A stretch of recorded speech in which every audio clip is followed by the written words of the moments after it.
या देवी सर्वभूतेषु स्कंदमातारूपेण संस्थिता नमस्तस्यै नमस्तस्यै नमस्तस्यै नमो नमः। जय माता दी दोस्तों, आज नवरात्र का 5वां दिन है और आज मैं आप सभी के लिए स्कंद माता की पुरानी कथा लेकर आई हूँ। माँ का यह स्वरूप ममतामयी माना जाता है। माँ का यह नाम इनके बेटे पर रखा गया है।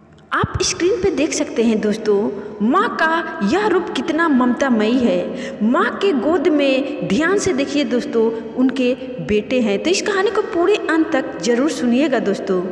इस कथा को सुनने से संतानहीन व्यक्ति को संतान की प्राप्ति होती है और जिसके पास पहले से ही संतान है उसके संतान को यह माँ निरोग रखती है। तो आइए दोस्तों, इस कथा को शुरू करते हैं। पौराणिक कथा के अनुसार तारकासुर नाम का एक राक्षस था। उसने ब्रह्मा जी का कठोर तपस्या करके उन्हें बहुत ही प्रसन्न कर दिया था। प्रसन्न ब्रह्मा जी ने जब तारकासुर से कठोर तपस्या के बदले में वर मांगने को कहा तो तारकासुर ने अपने आप को अमर करने के लिए वरदान मांगा। इसके बाद ब्रह्मा जी ने उसे समझाया कि जिसका जन्म हुआ है उसे मरना ही होगा। इस बात से तारकासुर निराश हो गया और ब्रह्मा जी से कहा कि हे प्रभु, आप ऐसा कर दो कि महादेव के पुत्र के हाथों ही मेरी मृत्यु हो। ब्रह्मा जी ये वरदान सुनकर न सोचे न समझे, झट से उन्होंने तथास्तु का वरदान देकर अंतर्ध्यान हो गए। लेकिन तारकासुर के मन में छल था। उसका दुष्ट दिमाग ये सोचता था कि कभी भी भगवान शिव का विवाह नहीं होगा तो उनका पुत्र कैसे होगा, इसलिए जीवन में कभी उसकी मृत्यु ही नहीं होगी। लेकिन दोस्तों, ये बात हम सभी जानते हैं कि ये बात सत्य है कि जो भी मृत्यु लोक पर आएगा उसकी मृत्यु निश्चित है। फिर भी तारकासुर अपने आप को अमर करने की कोशिश की। दरअसल दोस्तों, माता सती के आत्मदाह के बाद से शिव जी बैरागी होकर समाधि में लीन हो गए थे।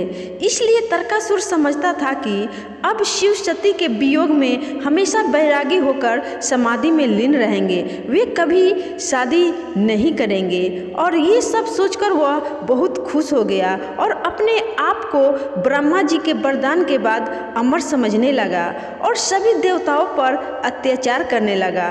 तारकासुर के अत्याचार से सभी देवता पीड़ित हो गए थे।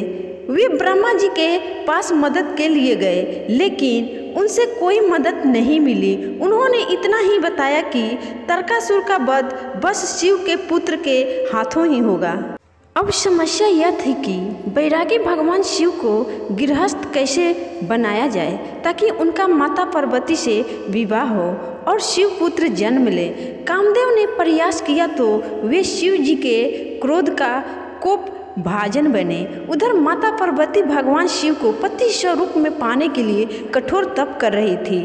अतः भगवान शिव उनसे प्रसन्न हुए और दोनों का विवाह हुआ। दोनों के योग से कुमार कार्तिकेय का जन्म हुआ। कहा जाता है कि कार्तिकेय का जन्म षष्ठी तिथि को हुआ था और उनका नाम स्कंद रखा गया था। इसलिए दोस्तों, दुर्गा माँ के 5वें स्वरूप का नाम स्कंद माता पड़ा, यानी स्कंद की माँ। फिर स्कंद की सभी ग्रहों के शुभ समय देखकर स्कंद भगवान यानी कि कार्तिकेय ने देवासुर संग्राम में असुर तारकासुर का वध कर दिया और तीनों लोकों में पुनः सत्य एवं धर्म की स्थापना हुई। तो दोस्तों, ये थी स्कंद माता की पौराणिक कथा। अगर आपने यह कथा पूरी सुन ली है तो अपने अन्य दोस्तों में ज़रूर शेयर करिएगा दोस्तों। फिर मिलूंगी छठे स्वरूप की कथा के साथ। तब तक के लिए बाय बाय, जय माता दी।